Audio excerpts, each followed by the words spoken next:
So I would like to share a small video of the folding of the embryo. So firstly, folding is in the transverse plane is seen, that is in the median plane, that is cephalocaudal folding. So this one is the cranial end, this one is the caudal end, this one is the trilaminar embryonic disc. Now the cut section is taken over here. So at the level of umbilical vesicle, it is seen. This one is the amniotic cavity, this one is the yolk sac. Now the lateral folds, they are starting appearing. This one is the mesoderm. These are the two dorsal aortes. This one is paraxial mesoderm, intermediate mesoderm, and the lateral plate mesoderm. All the three being formed. This one is the neural tube which is being formed. Neural tube is formed over here. Now the primitive yolk sac vesicle is being taken inside.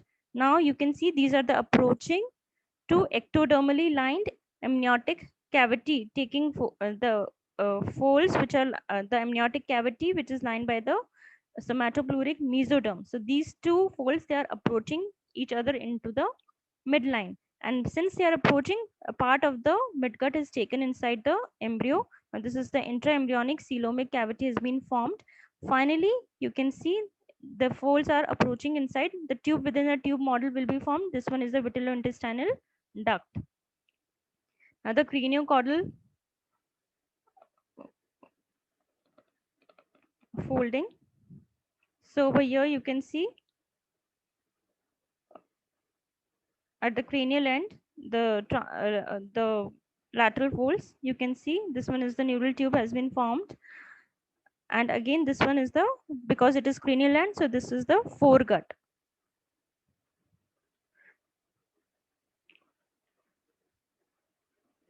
So now this whole of the lateral folds, they are formed, and tube within a tube model has been formed. This is the peritoneal cavity lined by the somatopleuric and the splanchnopluric layers.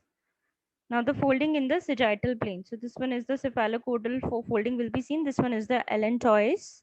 This one is the uterine cavity, and this one is our embryo. So this one is amniotic cavity. This one is the septum transversum over here, cardiogenic area. This one is buccopharyngeal membrane. This one is the neural fold. This one is septum transversum. This was is the body stalk. So because of the head fold, now the pericardial area and the septum transversum lies caudal to this buccopharyngeal membrane area. And here you can see the tail fold also, allantois. Caudal to it is the cloacal area. This one is the hindgut has been taken. This one is the, over here you can see this one is the vitellointestinal duct connecting the midgut from the primitive yolk sac. This one is our foregut. This one is the cardiogenic area. This one is septum transversum. This one is the buccopharyngeal membrane or the oropharyngeal membrane. Cranially, it is related to this one is the forebrain vesicle. Dorsal is the brain vesicles and the notochord. Posteriorly, it is continuous with the midgut. This one is the hindgut. This one is allantois. This one is the cloacal membrane. So all this is lined by endoderm.